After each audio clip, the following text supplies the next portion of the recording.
para comentar que presentaré 2 reservas, para lo que solicito presentarlas en el tiempo correspondiente para la misma. Adelante. Y antes, para poder iniciar, solicito a usted pueda solicitar a la Secretaría, conforme al artículo 118 de nuestro reglamento, para poder hacer una moción de ilustración y en ese sentido pueda dar lectura a un documento que le presentaré en estos momentos. Proceda la Secretaría a leer el artículo que solicita la diputada. Son estos 3 puntos. Desde aquí. ¿El documento o el 118? El documento. ¿Sí? El documento. Sí. ¿Cuál es? Es este. Bueno, déjame ver. Okay, sí. A continuación, el documento que he pedido que se dé lectura es la carta enviada por el Alto Comisionado, la Oficina del Alto Comisionado de la ONU, Jan Yarab, que nos envió a todas y todos una carta. Gracias. Estimada diputado, diputada y senador o senadora, tengo el agrado de dirigirme a usted en mi calidad de representante de la Oficina en México del Alto Comisionado de las Naciones Unidas para los Derechos Humanos, ONU-DH. En el marco del acuerdo entre el Gobierno de los Estados Unidos mexicanos y el Alto Comisionado de las Naciones Unidas para los Derechos Humanos relativo al establecimiento de una oficina en México, por medio de la presente y en seguimiento al diálogo sostenido a lo largo del proceso legislativo en curso, hago referencia al dictamen con proyecto de decreto que reforma y adiciona diversos artículos de la Constitución Política de los Estados Unidos mexicanos en materia de Guardia Nacional, entre paréntesis, dictamen.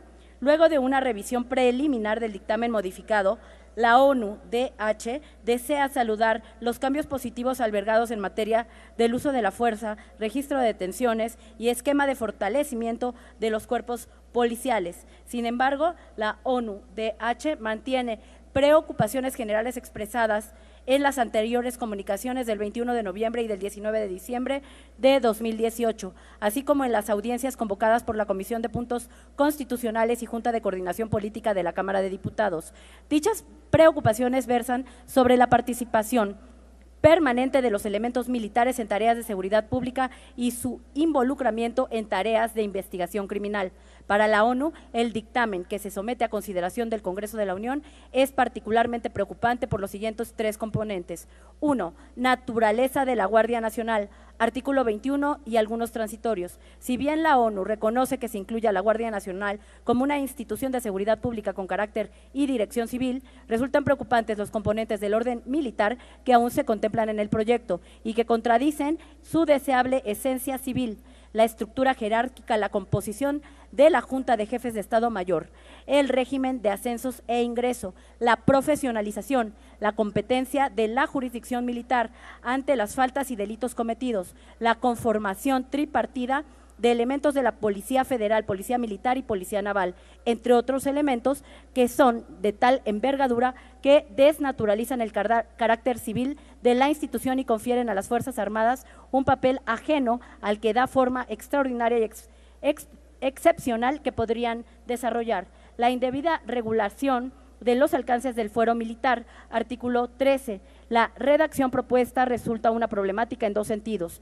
Primero, amplía los alcances de la jurisdicción militar para conocer de las faltas y delitos cometidos por integrantes de una corporación que se define como civil. Lo anterior trastoca el carácter excepcional y restringido de la jurisdicción militar. Segundo, circunscribe la competencia de autoridades civiles para investigar y sancionar los delitos cometidos por integrantes de la Guardia Nacional, cuando estos son cometidos en el ejercicio de las funciones. De acuerdo con dicha propuesta, se entendería que si los integrantes de la Guardia Nacional cometen delitos cuando no están en ejercicio de sus funciones, dichos delitos serían investigados y juzgados por autoridades militares.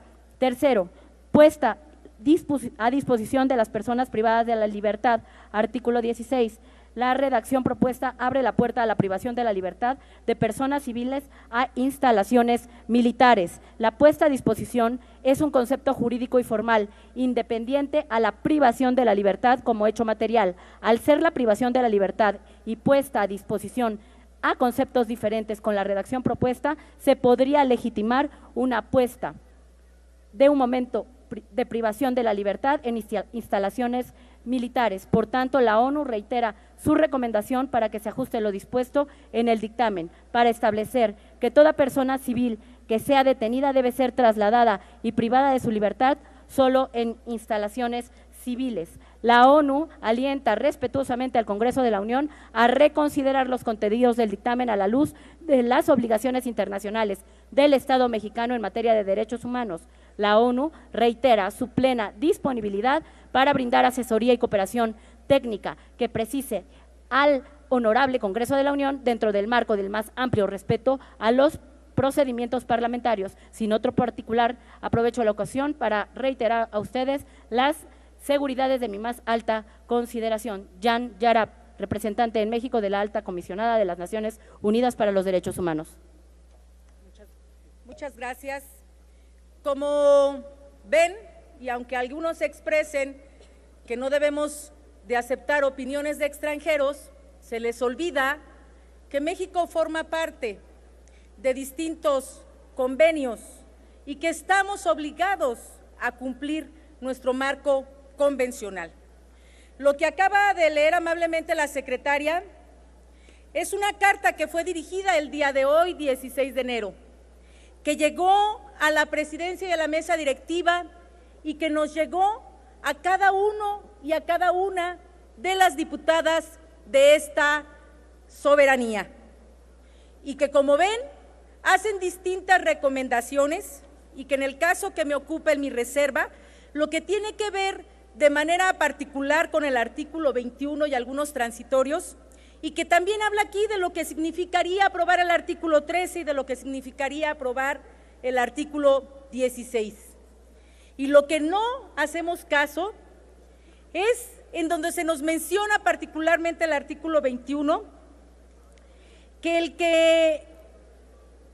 hay mucha preocupación por parte de la ONU en que se incluya a la Guardia Nacional como una institución de seguridad pública, de carácter y dirección civil, que resultan preocupantes los componentes del orden militar que aún se contemplan en el proyecto y que contradicen su deseable esencia civil, como aquí tanto se ha mencionado. Por eso nosotros consideramos que es un engaño, que es una simulación, porque al final de cuentas, en esencia y en su naturaleza, la Guardia Civil seguirá siendo militar. Vemos cómo en su estructura jerárquica, la composición de la Junta de Jefes de Estado Mayor, el régimen de ascensos e ingresos, la profesionalización, la competencia de la jurisdicción militar ante las faltas y delitos cometidos, la conformación tripartida entre los elementos de la Policía Federal, Militar y la Policía Naval, y entre otros elementos, son, como decía ya, de tal envergadura que desnaturalizan el carácter civil de la institución y confieren a las Fuerzas Armadas un papel ajeno al que de forma extraordinaria y excepcional podrían desarrollar, como lo dice ahora en esta carta, pero como se han mencionado en distintas sentencias de la Corte Interamericana. A mí, a final de cuentas, lo que me parece es que no se quiere aceptar de manera tácita lo que está ocurriendo y que vienen aquí a decirnos que administrativamente estará a cargo de la Secretaría de Seguridad y que también tendría influencia, pero luego vemos que en el mismo artículo se habla que solo se hará cargo la Secretaría de Seguridad Pública de formular solamente el Programa Nacional en la materia, así como los respectivos programas operativos. Pero a la Defensa Nacional se menciona que ésta dispondrá lo necesario para que la estructura jerárquica, disciplina, régimen de servicios, ascensos, prestaciones, ingreso, educación, capacitación, profesionalización y el cumplimiento de las responsabilidades y tareas de la Guardia Nacional estén homologados a lo que se aplica en el ámbito de la fuerza permanente. Por otra parte, me parece, y coincidimos ahí en estos artículos también, con lo que haya también coincidido el movimiento Seguridad sin Guerra, que por cierto el día de hoy han hecho una publicación que se encuentra en todas las redes, en donde les piden al partido Morena, a sus integrantes y a todos aquellos que votaron a favor, que por favor no los invoquen, que no los usen para tratar de legitimar este dictamen. Pueden leerlo en Twitter o pueden leerlo en cualquier red social en donde están, porque para ellos las audiencias fueron una simulación al no retomar las propuestas que ellos aquí presentaron. Es cuanto, presidente.